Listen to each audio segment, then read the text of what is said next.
Hi! Have you ever wanted to play a video game centered in a fire lookout within a national forest without being chased by cult members? Iron Park Lookout? Well, do I have a game for you? All jokes, but before we get into this long review of one of my favorite games, let me introduce myself. Hi, I'm Willow. I do a lot of gaming content on my channel and some long-form content. However, this is my first time ever trying to rate a game. I do have multiple categories I'm going to be going over and trying to keep this rating as unbiased as possible. That is until we get to my opinion of the game at the end. And just some reminders, this video will have some spoilers story-wise, and if you like this video, please like and subscribe, it helps a lot. Campo Santo, developers of Firewatch, gave this as the description of the game. The year is 1989. You are a man named Henry who has retreated from his messy life to work as a fire lookout in the Wyoming wilderness. Perched high atop a mountain, it's your job to look for smoke and keep the wilderness safe. An especially hot, dry summer has everyone on edge. Your supervisor, Delilah, is available to you at all times over a small, handheld radio. Your only contact with the world you've left behind. But when something strange draws you out of your lookout tower and into the forest, you'll explore a wild and unknown environment, facing questions and making choices that can build or destroy the only meaningful relationship you have. The characters in this game are truly what makes it one of my favorites. Our first character we meet is Henry. Henry is our character, and the one we play as throughout the game. At the start of the game, the player is able to alter some of Henry's backstory, from simple choices like whether he and his wife get a beagle or German shepherd, to more serious choices like whether to send his wife, who is developing early onset dementia, to either a nursing home or to live with her parents in Australia. Whatever choice is made, Henry eventually takes a job working as a fire lookout in the Shoshone National Forest. After our long walk to the lookout tower, we are met with Delilah. However, it's over a walkie-talkie. Delilah is another lookout in a different tower, but quickly becomes a main character in the game. She's constantly talking to us, whether about simple things the player finds or telling us our next objective to do. The interactions between Delilah and Henry are so human-like and just natural that it draws players in. I wouldn't be doing it justice if I just spoke about the dialogue, so I'll add some of my favorites in here so that you guys can experience it too. Hello, Two Forks Tower.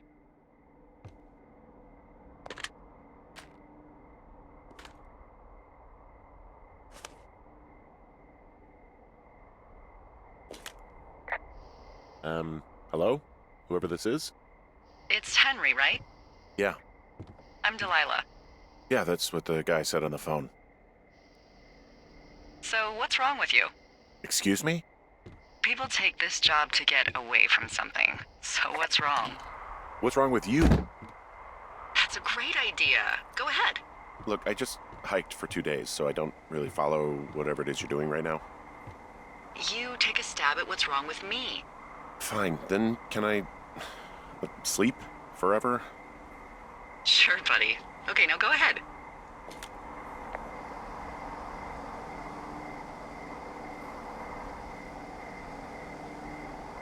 Okay, you've killed 3 husbands.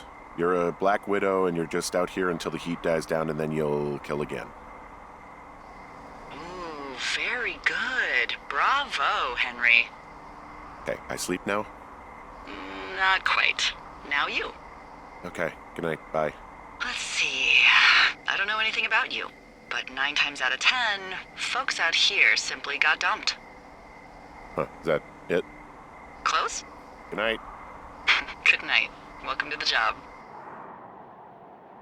Henry and Delilah aren't the only characters we encounter throughout the game, though. In the first days of working at the lookout, we run into 2 girls that are setting off fireworks and skinny dipping in the lake. Henry can either nicely tell them to stop setting off fireworks and just confiscate the fireworks, or Henry can take a more aggressive approach and destroy their boombox. Which I did. Whichever Henry chooses, the girls are assumed to mess with him throughout the early days, from taking his sheets to cutting the telephone wire. However, nearing the middle of the game, we are introduced to 2 more characters, Ned and Brian Goodwin. Ned Goodwin was the prior lookout worker and is the father of Brian, and we eventually find out that Brian was never supposed to be up there with his father, and that Delilah never reported him to the fire service. Brian Goodwin was a 12-year-old kid who enjoyed fantasy novels, comic books, and role-playing games. His father, on the other hand, was known to drink heavily due to his past in the Vietnam War. From Delilah, we learned that Ned just left abruptly one day. Without spoiling the story, that is all we can gather about these characters. Although the story and characters are seen as some of the most important parts of this game, you simply cannot forget the design and soundtrack that comes with it. The design of the game itself is very unique and honestly, to me, one of the perfect stylistic takes on a forest. The colors and scenery are so breathtaking the first time you play that it's hard not to simply just pause and take it all in. If you are a fan of parks or anything nature-related, this game is perfect. From the beautiful sunsets to the fire burning in the distance at night, everything just makes for a great experience. However, this game would not be complete without a beautiful soundtrack to follow. From the prologue music to the beautiful forest music, this soundtrack has it all. As stated in the summary, there are some tense and slightly scary moments, and the music is there to accompany that. Again though, just talking about it does not do it justice, so I'll be playing both the prologue music and one of my favorite ones.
Now, after talking about how great the characters, designs, soundtrack, and story are, let's start talking about the gameplay itself. Firewatch is not a super complex game. There is no complex puzzle to solve or intense fighting sequences. It is strictly a story-based game. The most you'll be doing is walking from one location to the next, inputting codes to locks, answering your walkie-talkie, chopping down trees, or scaling down rock slopes. The most complex thing you'll be doing is finding out how to work your map with the compass. Again, this game is not complex, but the story and design absolutely make up for that fact. For me personally, Firewatch took about 4 hours and 30 minutes to complete. Looking online, most people can finish the game in 4 hours, and some say it took them around 5 hours. However, I think 4 to 5 hours for this game is perfect, and certainly not deemed as a waste of time. To me, this game is the perfect length and hits every mark I think they wanted to hit. Honestly, I didn't even notice 4 hours had passed. I know that some people argue about the ending, but we'll get to that near the end. I've played this game twice since it came out. Once back in 2021, and the other time recently in 2024. So technically, this game doesn't have very much replay value. However, I don't think it needs replay value. The story sticks with you for quite a long time, or at least it did for me. This game is immensely beautiful, and if I could forget the story and replay it over and over, I would. Just Delilah and the scenery itself keeps drawing me back. Not once has this game left my mind as one of my favorites, and I don't think it ever will. Firewatch is sold for $19.99 on Steam. As someone who loves story games and is fine with games that don't have much action, this game is perfect and definitely worth that price. However, if you're not a story person or want something with more action, I would definitely still get it, but when it goes on sale. It's a perfect summer game in my opinion and definitely deserves all the praise it has earned throughout the years. who is Firewatch for? Firewatch is for people who don't mind a game that is story-based, meaning no fighting, no puzzles to solve, just purely experiencing a story. If you enjoy more action or horror, then this game might not be for you. The game is mainly based on your talks with Delilah and the dialogue choices you choose. The most action in this game is cutting down the random tree or bush you might encounter. This game does have some tense moments, but mainly just paranoia built up by the player, and only one type of jump scare. If you want to play a game with a great story, scenery, and soundtrack, then this is the perfect game for you. If you have a love for forests, or even just want a good summer game, then I would recommend picking up this game. Without spoiling the story, these are my thoughts about the game. In a more realistic approach, I would rate this game a 9 out of 10.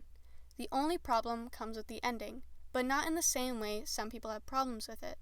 Without spoiling, most people have a problem with a very specific thing in the ending, but for me, it just feels a bit rushed. The ending happens in roughly 45 minutes. From a major discovery to closing, all the open endings, it seems very rushed. However, that is my only problem with the game. Everything else is breathtaking. This section is going to have a ton of spoilers. It will spoil the ending. These are just my opinions about the game put in a non-rating type format. This is just purely my thoughts about the games, how I thought, the ending. This is going to cover the ending that a lot of people had problems with, and it's going to be my opinions about the ending. So, personally, I loved Firewatch. Just the conversations with Delilah and the two girls, and honestly, just the fear of someone watching you, made for, in my opinion, an all-around beautiful and intense game. The discovery about Brian was so shocking that I just kind of had to sit there and to think that if Delilah had just said something, Brian wouldn't be dead, was tough. And to find that right at the ending too, just suddenly to find his body was rough. And then that brings me to the end. I honestly think that Delilah had to leave. That there was no world where we find Brian and Delilah stays. To learn that a kid you were technically watching over died, all because you didn't report him to the Forest Service, weighs on a person. And then to have to interact with someone who knows what happened immediately after finding out about it is even harder.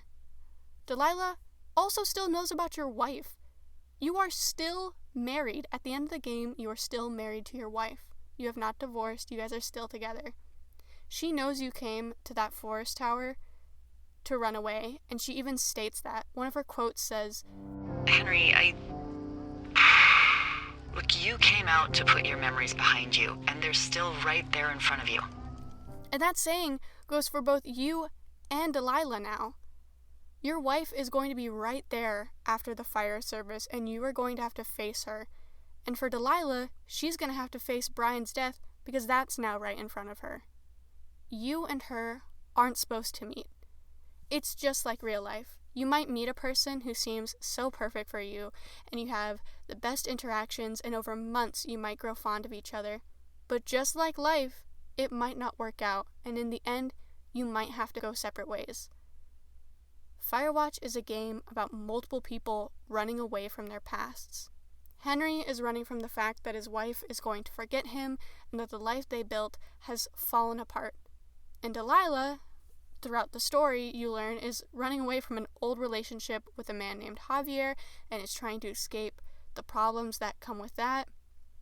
And then even Ned, at the end, is constantly running away from his responsibility of Brian's death, and instead of facing that, he runs from it into the woods. The game's ending is supposed to feel like a slap in the face. It's supposed to feel like a rug being pulled out from under you, because that's what Henry is feeling. The relationship he's built throughout all these months is now gone, and he now has to face his wife and all the problems he was just running from. And in the end, many people don't want that. They want their outlandish endings and, their happy endings. Otherwise, these games are too real. And I think that's the point.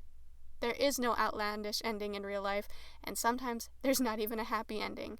There's just an ending, and sometimes that ending is sudden and abrupt. Firewatch is a game that has stuck with me for years, and I think that's what makes it so great. It's a game that makes you think, and in the end, it's a game I will always love. Whether you like story games or not, I still think it's a game everyone should play at least once, but in the end, I know it's not for everyone.